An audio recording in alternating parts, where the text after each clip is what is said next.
Joining us now is Joe Song, BofA Securities senior U.S. economist. Joe, good to see you here. Look, the market's traded down initially on this better than expected number. What's your take? Look, we think that it's a very positive number. It very much feels like strong across the board with strong beats on the top line number at 943,000. You had the unemployment rate coming down meaningfully, and for good reasons at that. You saw a lot more workers go from unemployed to the employed camp. And you saw really strong wage growth. And it was not only in just those sectors impacted by the reopening. It was broad-based wage gains. So that should help offset some of the strong inflation that we've been seeing so far for households. So overall, a really positive read on the labor market for the month of July. Now, if I had to nitpick and be the skunk at the garden party, you could argue that some of the job gains were in the education sector, public education sector, where there was actually a pull forward in hiring demand due to a strong enrollment in summer school. And also remember that this July report was conducted prior to the real big surge in the Delta variant. So it's very possible that you could see some pullback in hiring activity in August. Yeah, Joe, we were kind of talking about the impact or maybe lack thereof of the Delta variant. And I guess I'm curious how you guys think about that as a general construct within sort of all your work. Is it a wait and see kind of thing? Is it a risk to be monitored? Because I think that the straight read on today's report is that the recovery continues at about the pace that it had been, which is suggestive of an economy that continues. Really the question around variance, right? Will it change the trajectory? And it seems initially that the answer so far has at least been no.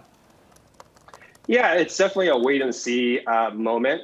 It's with the impact of the Delta variant. So far, our internal data on spending suggests that there has been a modest slowdown, but it hasn't been a severe one. So it very much might be that we kind of shrug it off as we continue on over the summer. But I think this is one of the reasons why Chair Powell and some of the Fed, FOMC members want to see multiple employment prints that are, well above trend before making any meaningful changes to the path of policy, because they know that, the COVID pandemic and the new rise in the Delta variant is such a meaningful downside risk to their outlook. So this is one of the reasons why they want to be patient and wait until they actually have realized progress before making any changes. Hey, Joe, Brian Chung here. But at the same time, we are seeing bond yields on the move. When you take a look at the 10-year, I'm looking at 125 right now, obviously still low compared to where we were seeing things in the spring. But what does that bond movement maybe tell you about how markets are pricing in not only just the Fed's reaction function, but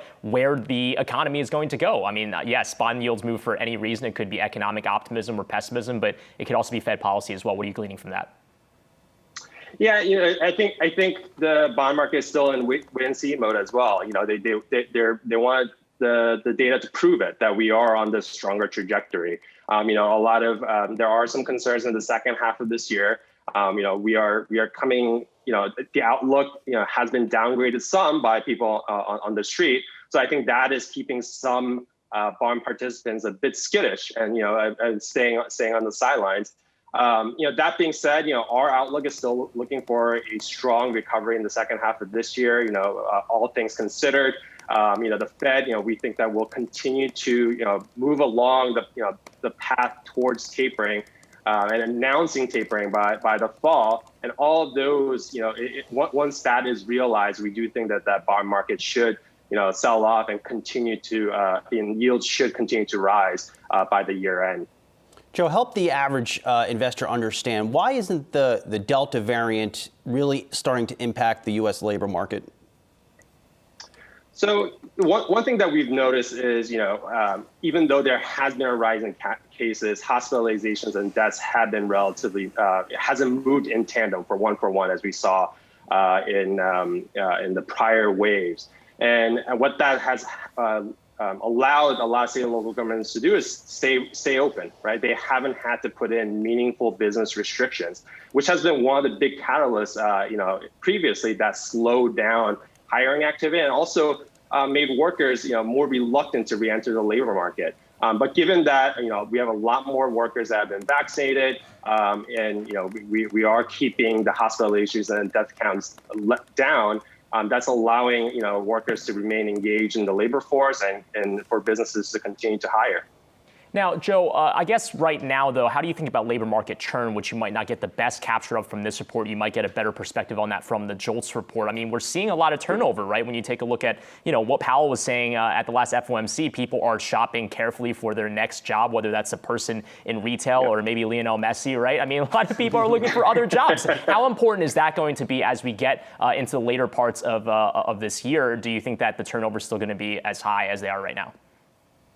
No, that's crucial for a healthy labor market to see strong turnover. And it's actually one of the reasons why we've seen, kind of a weaker labor market recovery, where we've seen a mismatch between labor and demand, which has lowered the job finding rate for a lot of unemployed workers. But, I would note, I was looking at the data before coming on, and you did see a pickup in the workers who went from unemployed to employed. So you should see the job finding rate pick up modestly in July.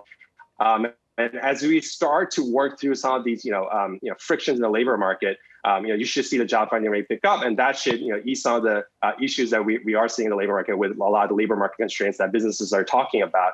And ultimately, that should mean that we should see job growth accelerate into the fall.